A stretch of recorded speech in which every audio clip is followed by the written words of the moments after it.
Hello everyone, अब हम NHPC के स्टॉल पे आ गए हैं और मेरे साथ जुड़ी हैं मिस मंजुषा मिश्रा जी, जो कि जनरल मैनेजर हैं एनएचपीसी के साथ।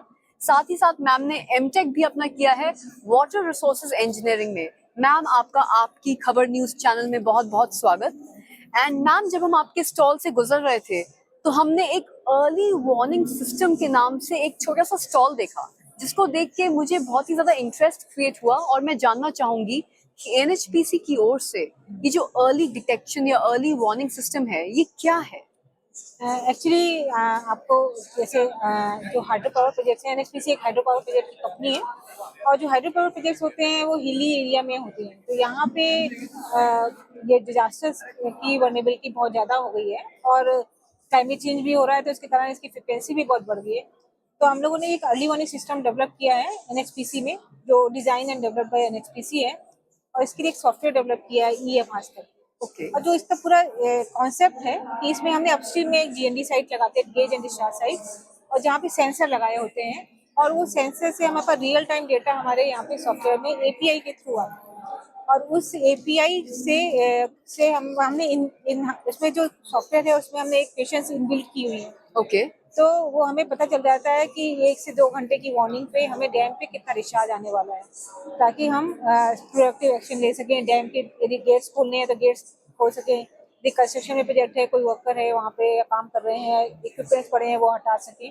तो that way it is being done.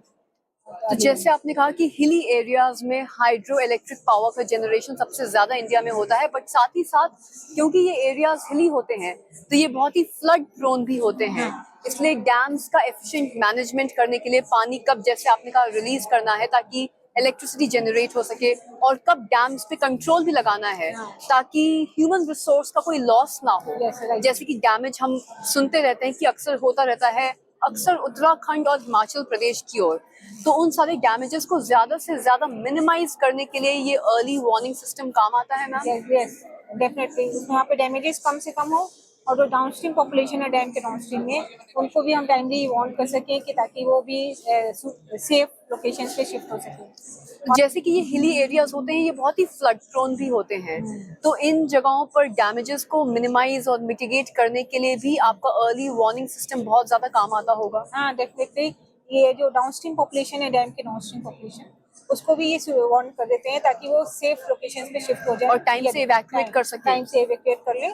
और क्योंकि एनएचपीसी को एक मैंडेट है कि हमें ऑल अक्रॉस द कंट्री जितने भी हाइड्रो पावर प्रोजेक्ट्स हैं, ओके, उन सबको इसमें इंटीग्रेट करना है। Oh lovely. एनएचपीसी के खुद 21 पावर स्टेशन हैं और हमारे 10 प्रोजेक्ट्स हैं, लेकिन हमने अभी इसके कारण ये जो हमारा अर्ली वार्निंग सिस्टम है, इसमें हमने अपने मास्टर कंट्रोल रूम में अभी हमारे सॉफ्टवेयर में 61 पावर स्टेशन है जिनको इंटीग्रेट कर लिया है।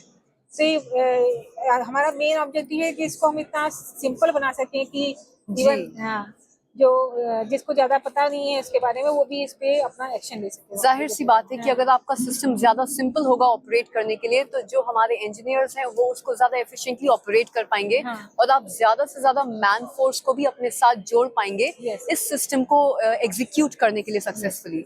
मैम, आखिरी सवाल आपसे पूछना चाहेंगे कि अलग अलग तरीके होते हैं इंडिया में पावर जनरेट करने के लिए। उनमें से डेफिनेटली हाइड्रो इलेक्ट्रिक पावर है, one of them is water resource, जिसको हम यूज कर रहे हैं इलेक्ट्रिसिटी जनरेट करने के लिए। आपके सिस्टम के बारे में जब हमने जाना तो मुझे लगता है कि इसमें काफी हद तक आर्टिफिशियल इंटेलिजेंस एंड ऑटोमेशन का भी यूज किया जा रहा है, क्योंकि आजकल की दुनिया में हम देख रहे हैं कि तमाम इंडस्ट्रीज में एआई का इंटरवेंशन अब स्टार्ट हो गया है। तो किस हद तक एआई आप लोग यूज कर रहे हैं और कितना प्रिसीजन और एक्यूरेसी के साथ एआई आपके इस सिस्टम को एग्जीक्यूट करने में आपकी मदद कर रहा है? एक्चुअली हमने इनिशियली जो हमने एस्टेब्लिश किया था, तब हमने बहुत एआई यूज नहीं किया था, लेकिन जैसे जैसे इसमें नंबर ऑफ प्रोजेक्ट्स बढ़ते जा रहे हैं और क्योंकि फ्लड के टाइम पे काफ़ी ज़्यादा अलर्ट्स आते हैं, तो हमने उसको आइडेंटिफाई करने के लिए इसमें एआई डायग्नोस्टिक कर दिया है एनोमली डिटेक्शन के लिए, ताकि ये जो क्रिटिकल केसेस हैं उसको हम आइडेंटिफाई कर सकें कि जो क्रिटिकल जहाँ पे हमें सबसे पहले एक्शन लेना है, या जैसे कोई इसमें केवल क्या होता है कि सेंसर्स क्योंकि काफ़ी रिमोट एरियाज में होते हैं, कभी ख़राब भी हो जाते हैं, कई बार एरोनेस रीडिंग्स भी आ रही होती हैं, ताकि हम वहाँ पे जो प्रोजेक्ट लेवल पे अलर्ट कर सकें उनको कि आपके ये है सेंसर ख़राब हो गया है या गलत रीडिंग दे रहा है, आप जाइए वहाँ पे ठीक कराइए। तो इस तरह की चीज़ें भी हैं जो हम एआई के थ्रू यूज़ कर रहे हैं। हमें इसको फर्दर भी एनहेंस करना है, क्योंकि आपने ग्लेशियर लेक आउटबर्स्ट फ्लड का सुना होगा। जी जी। तो हमने ग्लेशियर लेक आउटबर्स्ट फ्लड को करने के लिए हमने इसके लिए सेंसस को फर्दर अपस्ट्रीम में भी शिफ्ट कर रहे हैं।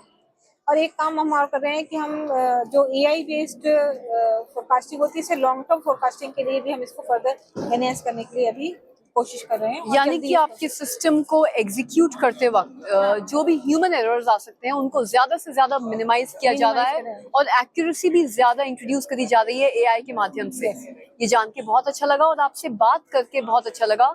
Ladies and gentlemen, hydroelectric power is one of the biggest forms of power that we have in the Indian ecosystem, and water is one of the biggest resources we have for generating energy, especially in the hilly regions of the country. And इस area में NHPC बहुत ही अच्छा काम कर रहा है और आज हमको पता चला early detection and early warning system के बारे में। मंजूषा जी, आपसे बात करके बहुत अच्छा लगा एंड आई एम श्योर आगे भी फ्यूचर में एनएचपीसी इसी तरीके से जितने भी हमारे हाइड्रो इलेक्ट्रिक पावर प्लांट्स हैं उनको ज्यादा से ज्यादा फ्यूचर में अपने साथ इंटीग्रेट करता जाएगा एंड आर्टिफिशियल इंटेलिजेंस का यूज करता जाएगा। Thank you so much for being a part of आपकी खबर। थैंक यू सो मच, बहुत अच्छा बोलते हो आप। Thank you. ओके।